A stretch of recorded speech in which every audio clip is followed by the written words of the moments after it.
Right now I'm trekking down into this desert canyon with nothing but a digging stick, sandals on my feet, a small bucket, my bag, and a canteen of water. I'm gonna build a permanent shelter to stay in for a while. There's lots of flat stone in this canyon and lots of clay. Those are both the perfect materials to make a stone house out of. Now, beyond building materials, there's a plethora of edible plants down here that are actually a lot better than in most regions. There's big starchy roots here called biscuit roots. There's wild onions growing straight out of the rocks. Probably can't hear it, but right now there's a chucker crowing in this canyon too. Now, I've only got these bare bone essentials with me because this is essentially similar gear that the people who used to live in this exact region used. This all used to be Shoshone land. They mostly lived nomadically. They would live in places temporarily as the foods came into season, often inhabiting the lowlands in the winter where it's a little bit warmer, where flowers bloom, foods come up out of the ground first. And then they'd move on up the mountains where more foods yet would come into season, where the hunting would be better. They would chase the roots, flowers, and herbs first, and then they would go after the berries, the fruits that come into season later. We'll have to keep an eye out for deer sheds out here too. It's that time of year. I also just want to show that you don't need to be gear focused to enjoy the outdoors. I feel like I'm packing really heavy just with what I have on me. I could still make a good shelter without these tools, but it would just take longer. Now look at this. Look at this beautiful tree. This is serviceberry, Amelanchier species. All the native pollinators are swarming it right now. All these little native bee species. They're far more needed than honeybees are. Far more efficient pollinators as well. When people say save the bees, these are the bees that need to be saved. But this will produce copious amounts of delicious little blue berries. The fruit tastes a lot like a blueberry mixed with an almond. They have these kind of soft seeds in them that are edible as well. That's where the almond flavor comes from. They're not poisonous. Usually almond flavors in the wild are associated with cyanide. In this instance, these seeds are not poison. They're totally safe to eat. It just adds a nice bit of flavor. Lots of bushes out here. A little bit of gold currant right here. The berries are already forming. That gold currant is within a antelope bitter brush. The other name for that is cliff rose. Cliff rose has very useful bark. It's an herb. The leaves of cliff rose are a really good liver tonic. There's lots of onions down this valley. And once I'm a little lower, I'll dig some. Every species of wild onion and garlic will smell like onions or garlic. Always go by smell. And you gotta be careful. If you pick onions and then have that smell on your fingers, when you pick other plants and go to smell them, they'll smell like onions too because your fingers do. So you need to be careful because onions are in the lily family, and the lily family is a very dangerous family because so many of them look alike but are poisonous. Lots of things look like onion but are deadly toxic, but none of the deadly toxic ones smell like onion. So if you're careful, you can do the sniff test and that way distinguish if it's onion or not. We'll get to a creek here in a minute. One of my favorite little creeks. The water is clean, pure, cold, coming right out of the ground. I'm drinking straight from this creek, no filtration. It's good water. Probably can't hear it yet, but I hear the creek flowing. Here things get pretty steep. I need to get right in this wash because up here on the hillsides is gonna be too steep for me. Gold currant blossoms are delicious. They have nectar in them that makes them sweet. Good little trail nibble. Clearly not a way to get a lot of calories, but nutrient dense. And you eat enough of them, you get a little spike in sugar. Oh, here's the first of the biscuit roots. Growing right out of this decomposing granite. These are a plant that love lithosols, meaning soil comprised of stone. A friend of mine calls these plants stone eaters. And here's our creek. Coming right out of the hill. Having a water source next to shelter is critical. Little pool full of insect larvae and lots of willows. Willows indicate water. Another wonderful use of the gold currant bush. You can see all those straight shafts. This is an excellent arrow material. When the currant branches dry, they're very rigid. They make a high spined arrow. And sometimes you can find them just barely long enough to make atlatl darts. A plant of many uses, and there's plenty of it. It's a native plant here. I'm sure historically throughout this region it was utilized for just that, especially in these areas where red osier dogwood isn't available. After a long day of hiking, it would be a huge relief to walk up on this creek. Plenty of good, clean water. Well, except for this spot where a turkey is business. But if there's water, there's turkeys, there's lots of edible plants. This is a good region to make a shelter. I crossed over the creek, just getting my bearings up here, finding a path where it's a little easier to walk. That red hill, it's full of clay. Out that way towards the orange is all scree. It's all just rock slide, and they're good flat stacking rocks. So that's where we want to go for our shelter. Follow this creek along down, it'll take us right there. There'll be lots of food along the way. Nice little chokecherry thicket right over here. Chokecherry is a wonderful bow wood, makes great arrows, and the berries, or the cherries, are wonderful to eat too, especially in wet years where they produce more sugars. It offsets the astringency, or if you cook them down a bit, then it totally gets rid of their astringency. This creek like this is an epicenter for all sorts of animals. It draws them in from all the surrounding hills. I've never seen fish in this creek though. So in the absence of fish, you would have to rely on the fact that this creek draws in so many other animals. That makes this a really great region to trap.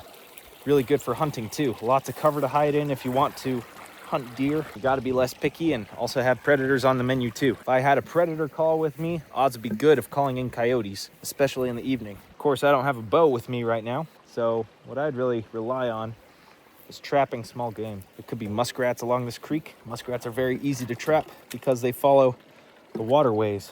Little riffles like this, that is where I'd set a trap, a snare. They'd swim right through this channel right here.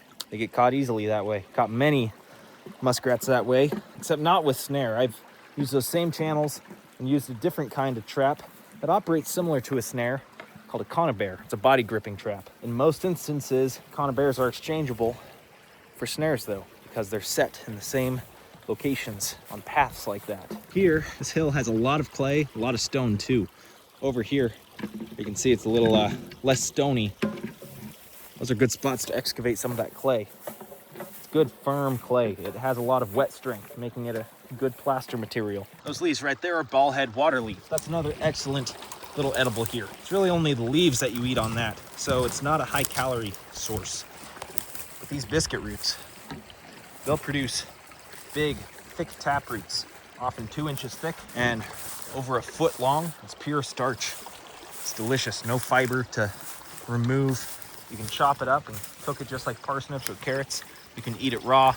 It's called biscuit root because it would be dried and then ground into flour. Little biscuits would be made. Here you can see these stones here. Look at these stones. This is essentially a garden.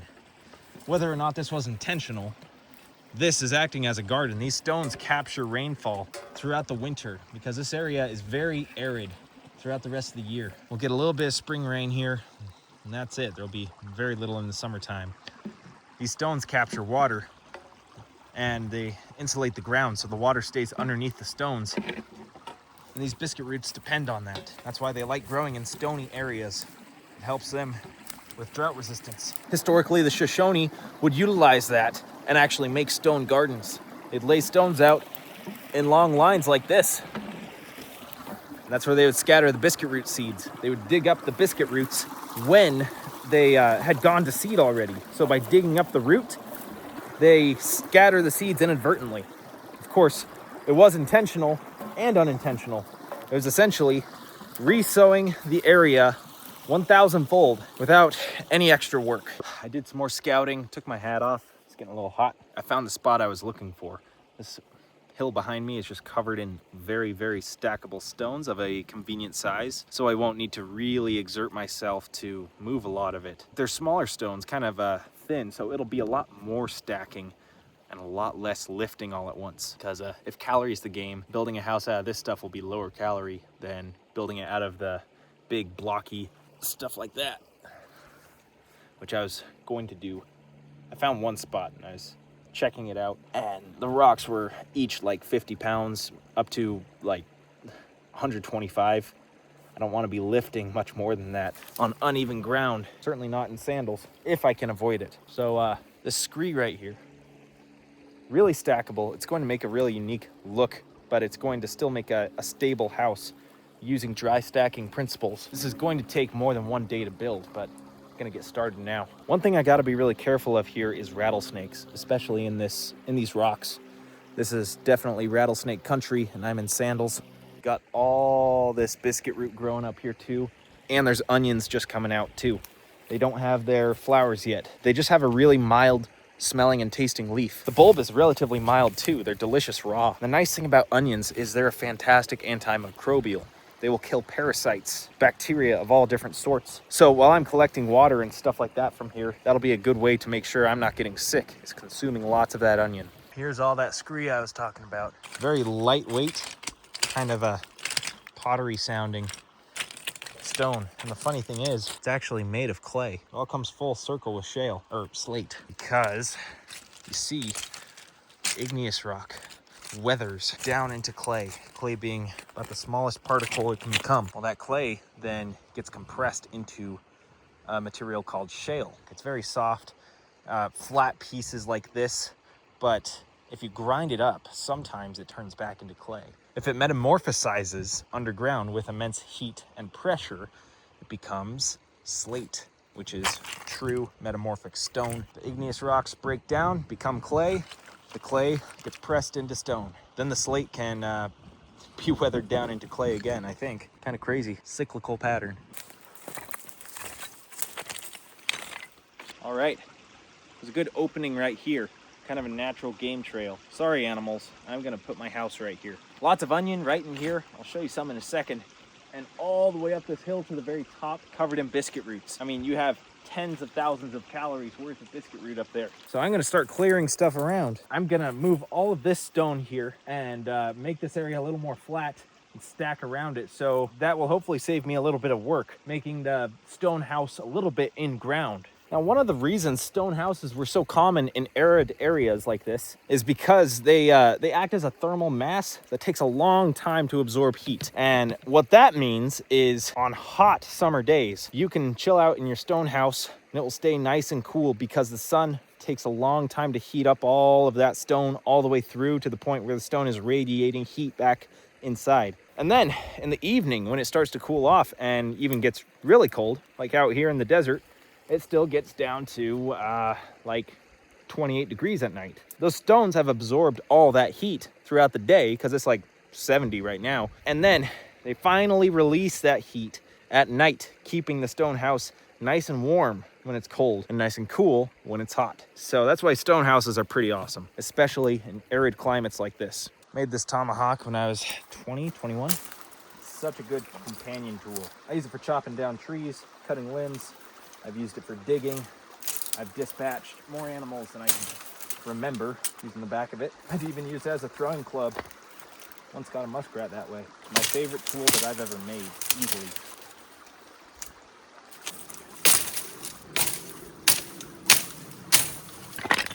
All right, gotta clear all this area, make some flat land. Then I'm gonna make the walls. I'll make a wall back here too, opening up towards the creek. Might as well start stacking a wall. I'm doing a shelter like this here, largely because there's no big trees here. There's no pines and fir, nothing I can get long poles from to build something more like a cabin or lean-to. There we go. It's a nice little onion. It's mild tasting, rather delicious. You can't tell it's onion just by the leaves. The leaves are so mild tasting, sometimes there's no onion taste. The bulbs taste great though. Some of these bulbs will get as thick as your thumb.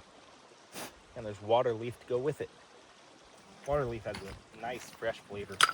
So I'm not just piling these rocks, I'm trying to actually stack them somewhat neatly.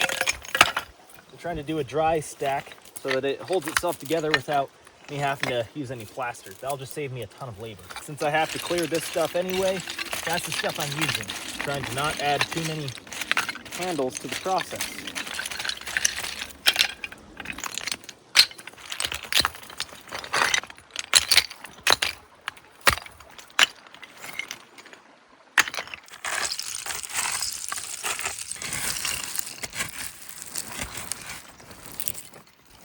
There's our onions. Love when they grow in bunches like that. It's nice anytime onions fall out of the hillside. Here's one here. Just another snack for me. These are really good onions, one of the best tasting species I've ever found. I've been excavating this hillside right here, and I've come to realize something. It is absolutely not easier to excavate all this stone than it is to stack it. I don't know why I thought that.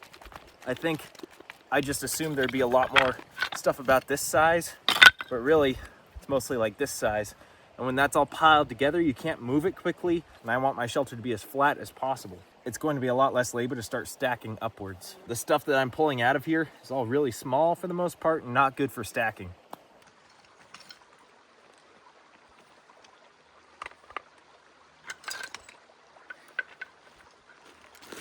So when you're dry stacking a wall like this, you want everything to be interlocking, overlapping, a lot like a brick wall. You don't have as uniform of pieces as you do with bricks, but that can actually play to your advantage. The different shapes, sizes, and lengths allow you to interlock basically along two axes of the wall, both through the wall and along it. So anytime I want to shore up a piece of wall that I feel is a little tippy, I can put a long piece that spans the entire thickness of the wall right there and stack over it, and it holds the outsides in, essentially. And the higher you stack it when using those principles, the more sturdy it becomes. So even though parts of the wall might be tippy now, as I do those interlocking methods, as I build up, it's going to become more sturdy.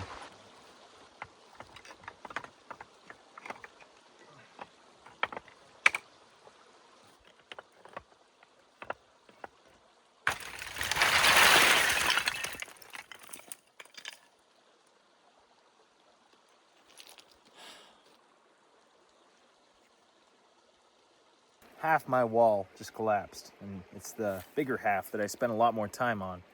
That sucks. It's 1,000 pounds of stones I moved that just fell over. There's an old saying, if you don't take the time to do it right, you'll make the time to do it twice. I knew that the bottom of the wall was a bit thin, and I built it outward as I went up to try and make it more stable. That doesn't compensate for a weak base though. That was my flaw there. I should have built a broader base and then built it up. We'll do that this time because the concept is still a good concept and it's going to make a great shelter. The nice thing is all the materials right here. Something really important that I hadn't been doing. Part of the reason why this all fell over is because when you stack a wall thick, you also need to fill up voids on the inside. That often means adding a bunch of smaller stones to the inside, stacking the big stones on the outside, and bridging across the middle every now and then to provide that structure to everything above it.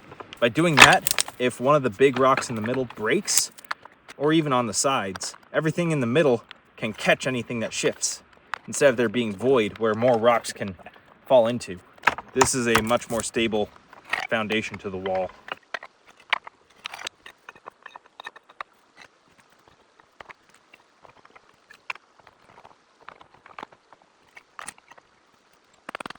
So I've almost gotten the first wall redone.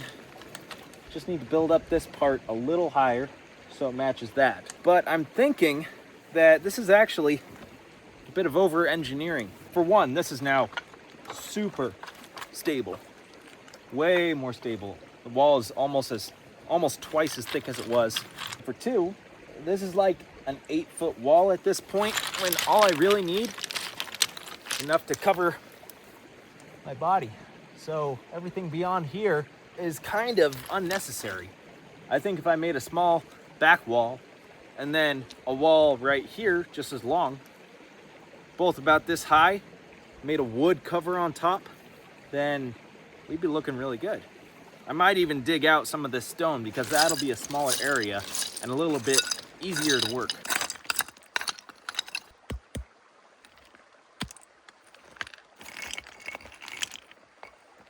So with there's wobbly pieces like this, I will actually put smaller pieces underneath to shim it up.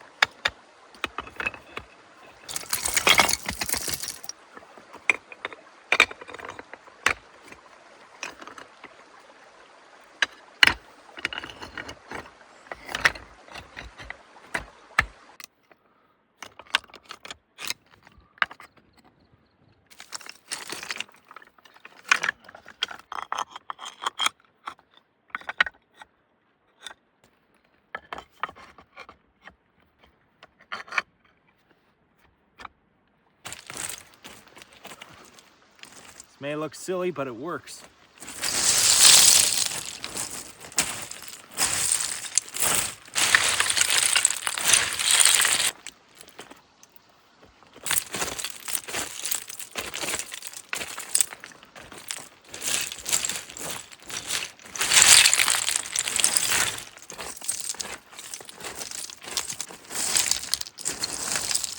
That's looking pretty good. All right. Well, this is now ready for the final wall. I'll leave this side open. I'm only gonna have it this high because all I need is to be able to sit up and sleep in this. I might make a small fireplace here. I don't want to build anything big as far as fireplaces go because this structure will just soak up so much heat. It'd be easy to overheat it.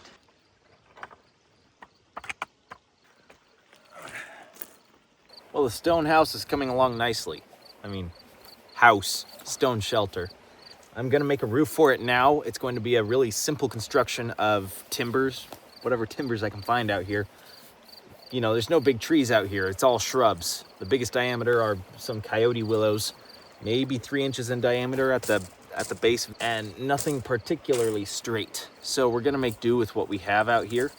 It'll kind of be a debris top. Try and make a solid covering and put some leafy boughs over that.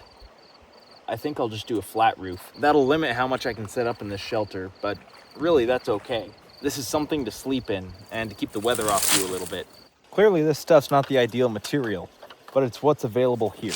You need to be able to adapt to your environment and what it has available to you. I'm not going to be able to make a great waterproof cover this way, but I can make something that at least keeps the sun off you, holds a little heat.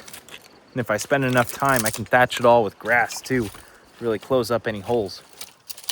I'm basically trying to increase the weight on this pile while filling up a lot of the gaps. By increasing the weight on the pile, it's going to condense the pile down a bit, fill up those gaps a little better so there's less sun getting through.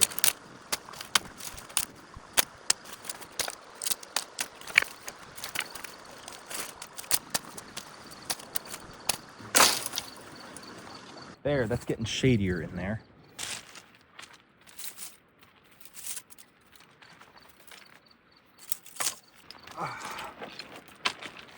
There we go. Oh, that's much less sun now. You can make it a little better by adding leaves, but the leaves won't last long. I prefer pine boughs for covering because those needles, especially fir boughs, those needles stay as broad as when they're fresh, when they dry out. Deciduous trees, when their leaves dry out, there's almost nothing left. It's quite nice, actually. I'll enjoy sleeping here. Last shelter I stayed in was a debris shelter in a lodgepole pine forest. The great thing about that is lodgepole pines stack really nicely, so you can make a tight shelter with them. I slept cozy in that. All right, the last thing I want here is just a little fire pit right here. A small one is all I'll need.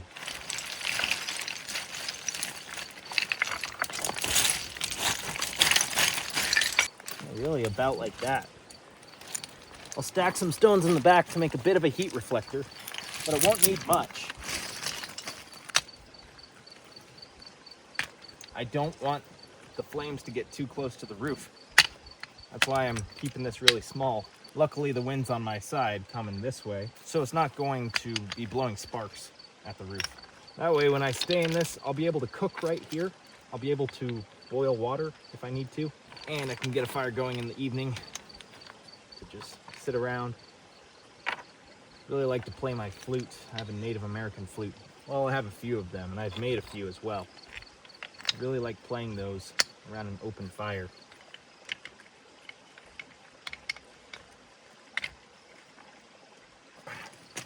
There we go.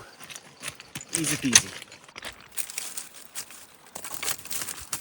While I'm not staying in the shelter tonight, I still want to get a little fire going, just so I can really get a feel for how the shelter's going to be.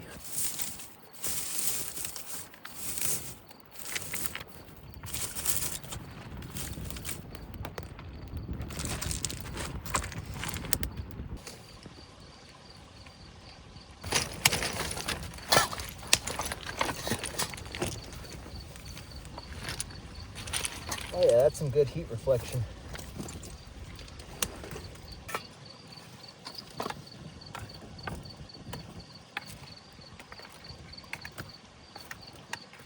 Nice. This slate is a surprisingly good heat reflector. I thought it'd be soaking up more heat. When I spend the night here, I'll lay down a really thick pad of dry grasses, maybe even fresh grass, because that'd be less flammable. But that'll be a good insulative layer. Keep me off the rocks a little bit too. And we'll do a camp out here. I'll make a video of that.